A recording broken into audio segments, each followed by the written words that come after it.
प्रिय विद्यार्थियों, मैं doctor Lokendra Kumar, assistant professor Hindi, Shri Govind Guru राजकीय महाविद्यालय बांसवाड़ा, अपने यूट्यूब चैनल अंतर्गत आपका हार्दिक स्वागत और अभिनंदन करता हूं।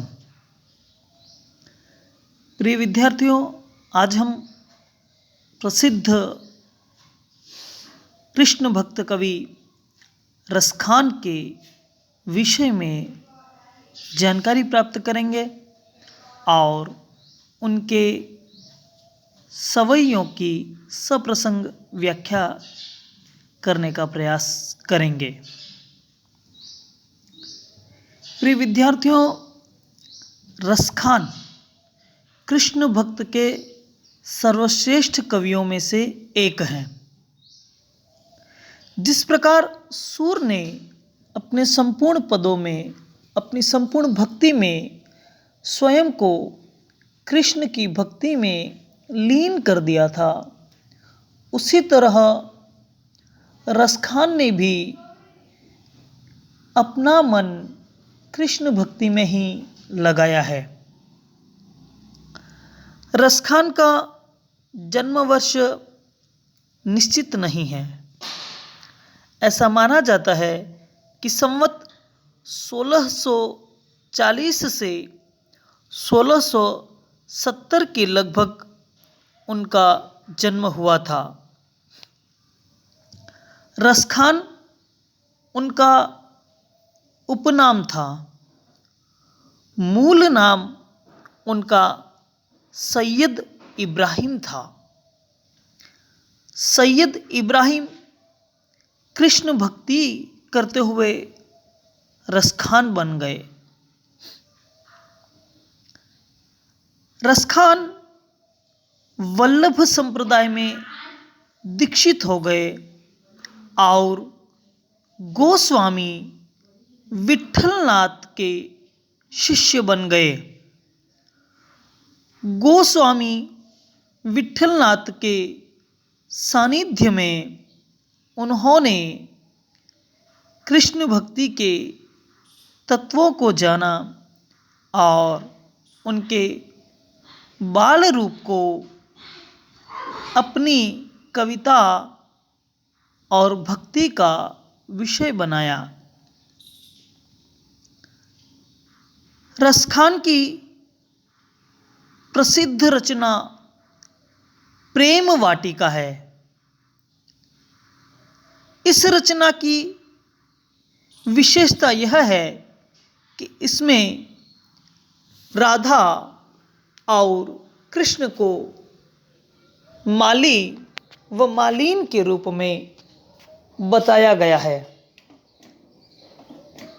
इसका रचना काल 1614 ईस्वी है। इसमें कुल 53 पद हैं। अन्य उनकी रचनाएं दान लीला, सुजान रसखान, अष्टयाम इत्यादि हैं। आपको जानकर आश्चर्य होगा कि तुलसीदास जी ने अपनी प्रसिद्ध ग्रंथ रामचरितमानस को सर्वप्रथम रसखान को ही सुनाया था। रसखान ने जो कृष्ण भक्ति की पदों की रचना की है, उनमें उनका प्रिय छंद सवैया रहा है। उन्होंने कृष्ण भक्ति के कई सवैयों की रचना की।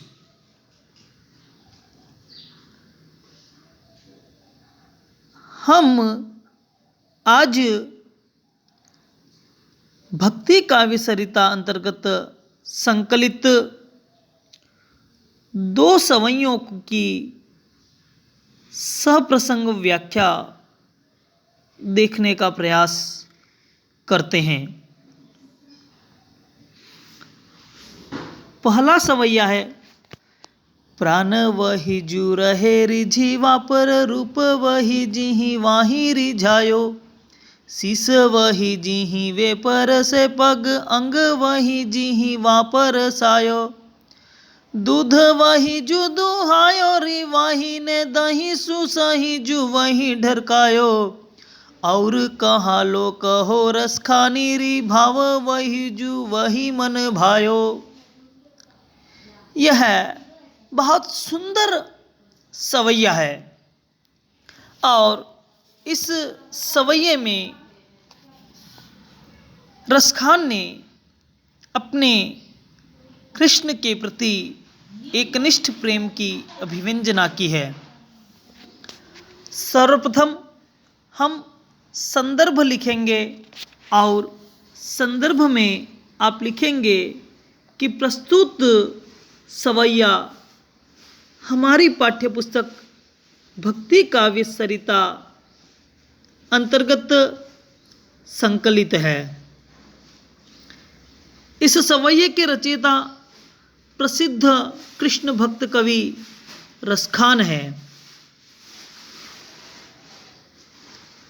भक्ति काव्य सरिता के संपादक डॉक्टर श्याम सुंदर दीक्षित हैं।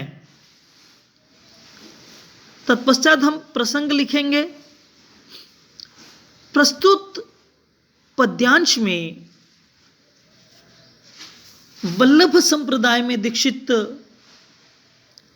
कवि रसखान ने अपने कृष्ण के प्रति एकनिष्ठ अनन्य प्रेम को प्रदर्शित किया है और रसखान इस पद्यांश अंतर्गत अपने प्रेम की अभिव्यंजना करते हुए मनुष्य रूप में जन्म लेने की सार्थकता तभी मानते हैं जब हमारा यह मन कृष्ण भक्ति में लगे। अब हम व्याख्या की ओर जाते हैं। रसखान कहते हैं कि प्राण वही जो रहे रिझी वापर।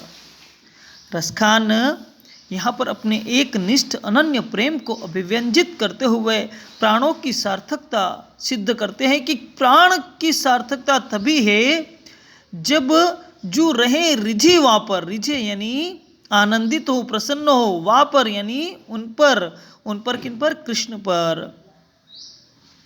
प्राणों की सार्थकता तभी है जब वे कृष्ण के ऊपर रिझे। कृष्ण के दर्शन मात्र से, कृष्ण की जो छवि है उसको अपने मन मस्तिष्क में बसाकर उस पर मोहित होने पर ही प्राणों की सार्थकता है।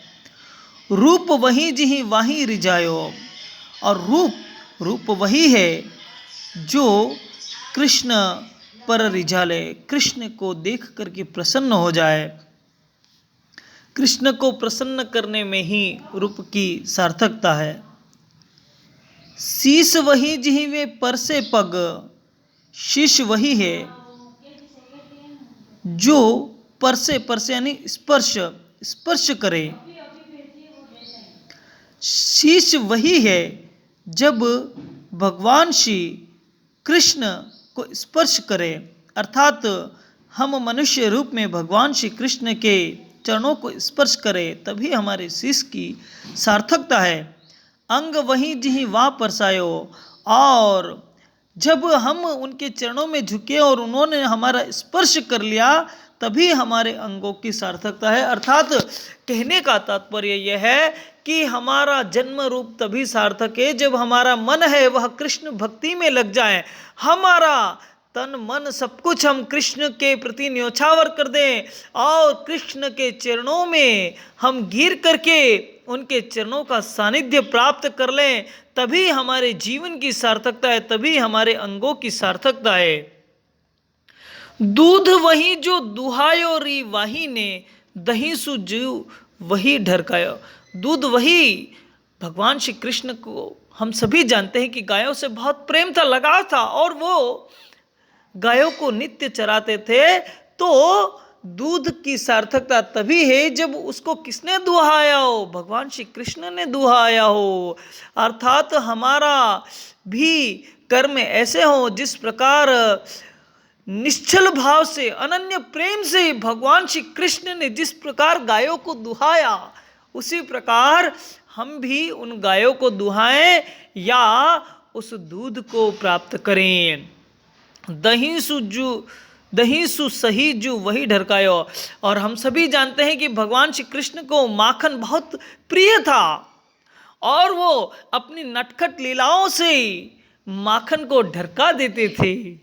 तो वही दही प्रिय होगा जो भगवान श्री कृष्ण ने ढरकाया होगा। अर्थात अपनी लीलाएं, ये मनुष्य रूप तभी सार्थक होगा जब हम साक्षात कर लें उन लीलाओं का। हम उस ब्रज की भूमि में, हम उस गोकुल की भूमि में जाएं और वहाँ पर दर्शन कर लें, तभी हमारा मनुष्य रूप सार्थक होगा। और कहा लो कहो रसखानी री, भाव वही जो वही मन भायो। और तो रसखान कहते कि और मैं क्या कहूँ, बस कुछ शब्दों में सीमित करना चाहता हूँ कि भाव तो वही भाव हैं जब जिन भावों को भगवान श्री कृष्ण ने अपने मन में बसाया या उन्हें जो पसंद आया वह हमें पसंद आए। भगवान श्री कृष्ण का जो स्वभाव है वही स्वभाव हमारा मन बन जाए, तभी हमारे भावों की सार्थकता है। सारांश के रूप में हम कह सकते हैं कि मनुष्य जन्म तभी सार्थक है जब हमारी संपूर्ण भक्ति से हम भगवान श्री कृष्ण को प्रसन्न कर लें और भगवान श्री कृष्ण से हम दर्शन प्राप्त करके उनका आशीर्वाद प्राप्त कर ले, तभी मनुष्य जन्म सार्थक है। इसी कड़ी में वे कहते हैं कि बेन वही उनको गुण गाई, ओ कान वही वही उन बैन सोसानी, हाथ वही उन गात सरे और पाए वही जो ऊही अनुजानी, जान वही उन प्राण के संग, ओ मान वही जो करे मन मानी, त्यों रस खानी वही रस खानी जो है रस खानी से है रस खानी। बहुत सुंदर पद है और इस पद में रसखान कहते कि बेन वही उनको गुण गाई। बैन यानी वचन, वचन वाणी, हमारी वाणी तभी सार्थक है जब उनके गुण गाएं, उनके यानी भगवान श्री कृष्ण के गुण गाएं, तभी हमारी वाणी सार्थक है। और कान वही उन बैनसो सानी, और कान, जिन कानों से हम भगवान श्री कृष्ण की भक्ति के वचन को सुने, जिन कानों से हम भगवान के भजन करें, भगवान के भजन सुने, वही कान सार्थक है। हाथ वही उन गात सरे, सरे यानी स्पर्श करे, हाथ वही जिन हाथों से भगवान हमारे शरीर को स्पर्श करे, गात अर्थात शरीर, हमारे शरीर को भगवान श्री कृष्ण स्पर्श कर ले, तभी हमारा यह शरीर की सार्थकता है, हमारा जन्म लेना तभी सार्थक है। और पाए वही जो उही अनुजानी, और हमारे पांव वही सिद्ध हैं जो उनका अनुगमन करें। भगवान जी कृष्ण जिस मार्ग का अनुसरण करते हैं, हम भी उसी मार्ग का अनुसरण करें, उसी मार्ग पर चलें। जान वही उन प्राण के संग, और हमारे प्राण भी तभी एकाकार है, तभी सार्थक है जब उनमें हमारा मन लग जाए। मान वही जो करे मनमानी, और मान भी वही है जो मनमानी करे, अर्थात श्री कृष्ण के व्यवहार के अनुरूप गुणों को ग्रहण करे, भगवान श्री कृष्ण के गुणों को ग्रहण करे और हम मन सब कुछ भगवान श्री कृष्ण के चरणों में समर्पित कर दें। त्यों रस खानी वही रस खानी। रसखान कहते हैं कि मनुष्य तभी रस की खान है जो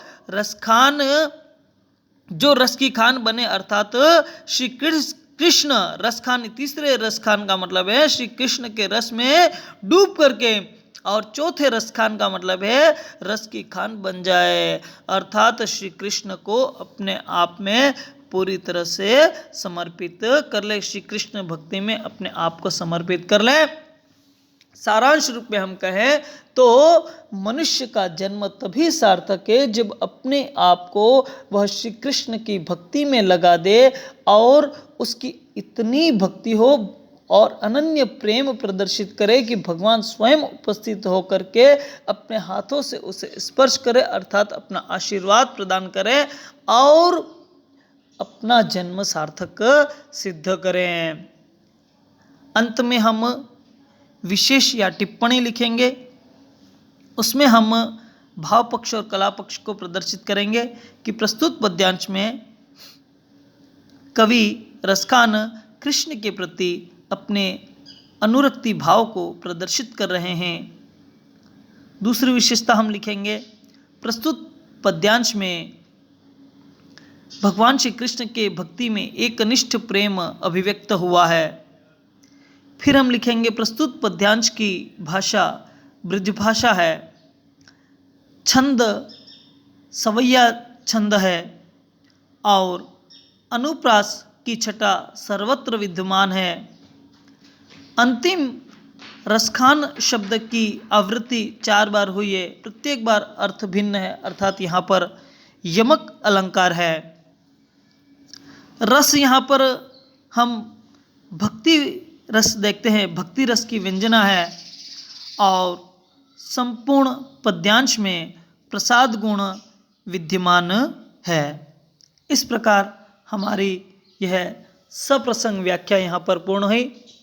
प्रिय विद्यार्थियों, मुझे विश्वास है कि आप भी इस पद्यांश की व्याख्या के साथ में कृष्ण भक्ति में डूब गए होंगे। यदि आपको यह प्रकरण पसंद आया है तो आप इसे पसंद कीजिए और इस YouTube चैनल को सब्सक्राइब कीजिए। धन्यवाद।